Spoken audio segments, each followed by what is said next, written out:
بسم اللہ الرحمن الرحیم۔ فروع تتعلق بسجود التلاوتی،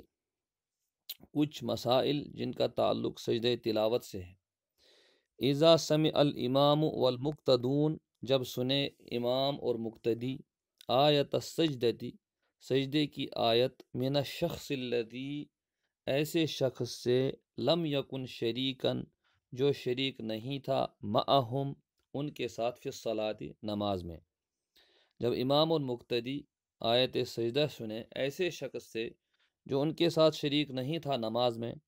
سجد الامام والمقتدون، تو سجدہ کرے گا امام اور مقتدی، بعد الفراغ من الصلاۃ،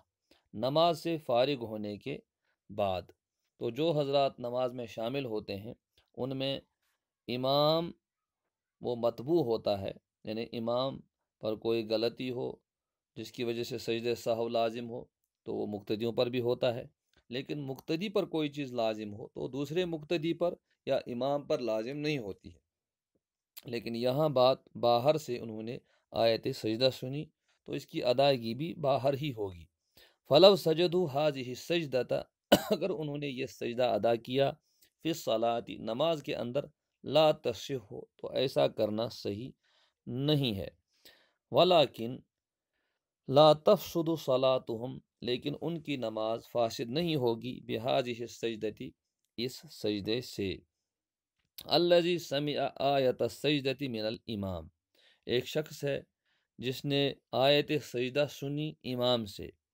ثم اقتدی بہ، پھر اس نے اقتدا کی امام کی، پھر نماز میں شامل ہو گیا، قبل ان یسجد الامام، قبل اس کے کہ امام سجدہ کرے، لسجدۃ التلاوہ، سجدہ تلاوت کا، یعنی سجدہ تلاوت کا سجدہ ادا کرے، یتابع امامہ، تو وہ امام کی مطابعت کرے، فی سجودہ، اس کے سجدے میں، یعنی جب وہ نماز میں شریک نہیں ہوا تھا اس وقت اس نے سجدے کے الفاظ سنے اور آیا اللہ اکبر کیا، نماز میں شامل ہو گیا، اور وہ آیت آگے چل رہی تھی، امام نے اللہ اکبر کیا، سجدہ میں چلا گیا، تو یہ بھی اس کے ساتھ سجدے میں جائے گا۔ کیوں؟ اس لیے کہ اس پر متابعت امام واجب ہے۔ الذی سمع آیت السجدۃ من الامام، جس نے آیت سجدہ سنی امام سے، ثم اقتدی بہ، پھر اس کی اقتداء میں شامل ہو گیا، بعد ما سجد لها الامام فی تلک الرکعۃ نفسہا،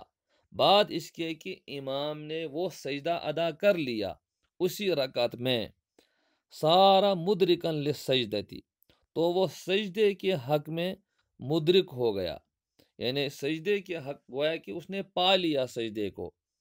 فلا یسجد، اب وہ سجدہ نہیں کرے گا، لا فی الصلاۃ، نہیں نماز کے اندر، ولا فی خارج الصلاۃ، نہیں نماز کے باہر۔ تو یہ گنجائش کہاں سے آئی؟ اس وجہ سے کہ جب آپ دیکھتے ہیں کہ ایک شخص آیا، امام رکوع میں ہے، اس نے اللہ اکبر کیا، امام کے ساتھ رکوع میں شامل ہو گیا، تو اس سے پہلے امام نے قیام کیا ہے، امام نے تلاوت کی ہے،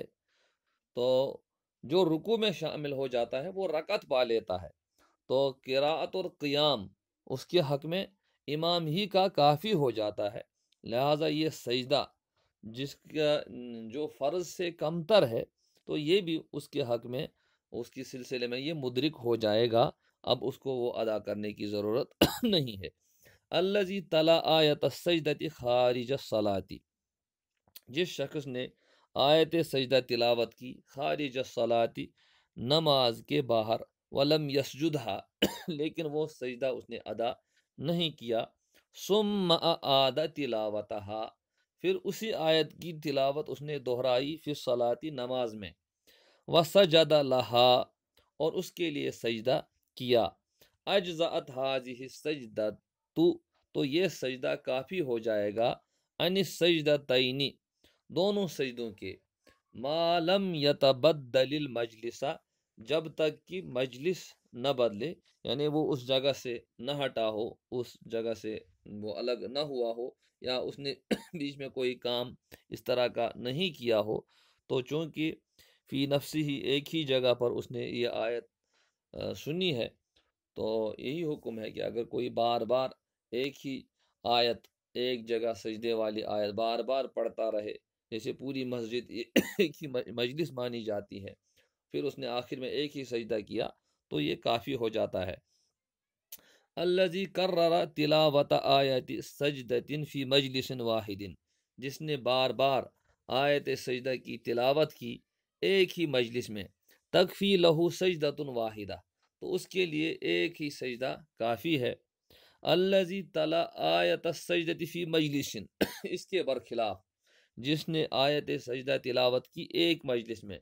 ثم تبدل المجلس، پھر مجلس بدل گئی، جیسے وہ چائے پینے لگا یا کہیں چلا گیا یا اس طرح کی صورتحال جیسے آگے مثالیں آئیں گی، وَعَادَ تِلَاوَتَهَا، اور اس نے پھر اس کی تلاوت دہرائی، تجب علیہ سجدتان، تو اس صورت میں اس پر 2 سجدے واجب ہوں گے۔ یتبدل المجلس من الانتقال من ذالک المجلس، مجلس کیسے بدلتی ہے؟ یتبدل المجلس، مجلس کا بدلنا مانا جاتا ہے من الانتقال من ذالک المجلس، اس مجلس سے منتقل ہونے سے۔ چنانچہ زوائے البیت فی حکم مجلس واحد، گھر کے کونے یہ ایک ہی مجلس کے حکم میں ہے،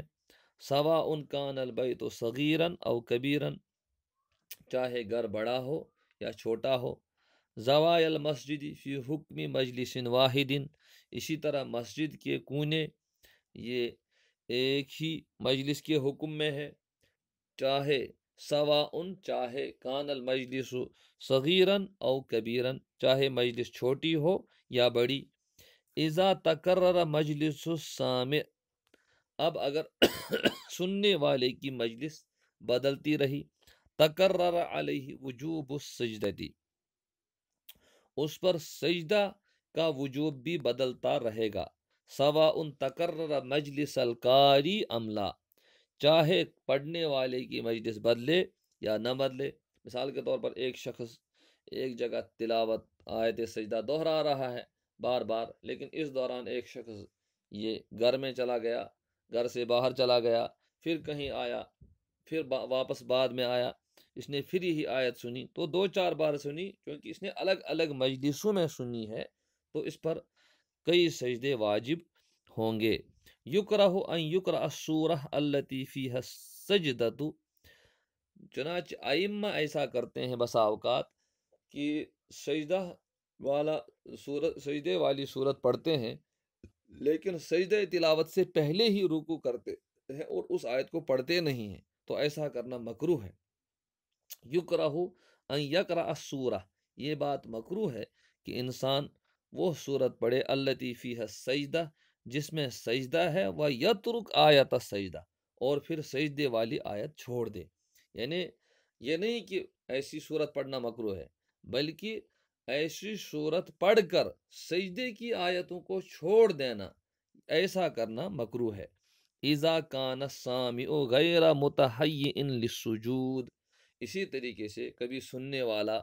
سجدے کے لیے تیار نہیں ہوتا ہے، جیسے حمام پر بسا اوقات درسگاہ چل رہی ہوتی ہے، تو وہاں لوگ بیٹھے ہوئے ہوتے ہیں، بہت سے لوگ بے وضو بھی ہوتے ہیں، تو قاری اس وقت اگر پڑھا رہا ہے تو اسے کوشش کرنی چاہیے کہ سجدے والی آیت کو اس کی آواز تھوڑا پست کرے، یا جو ہے یا خاموشی سے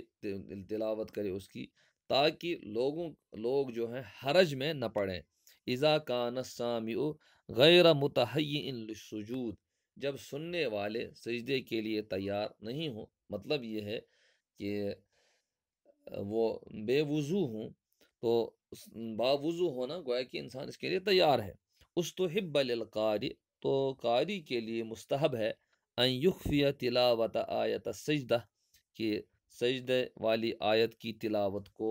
سرن پڑھے، تو یہ اس کے لیے مستحب ہے۔ اگر اس نے زور سے پڑھا تب بھی کوئی مسئلہ نہیں ہے، لیکن ایسا کرنا بہرحال مستحب ہے۔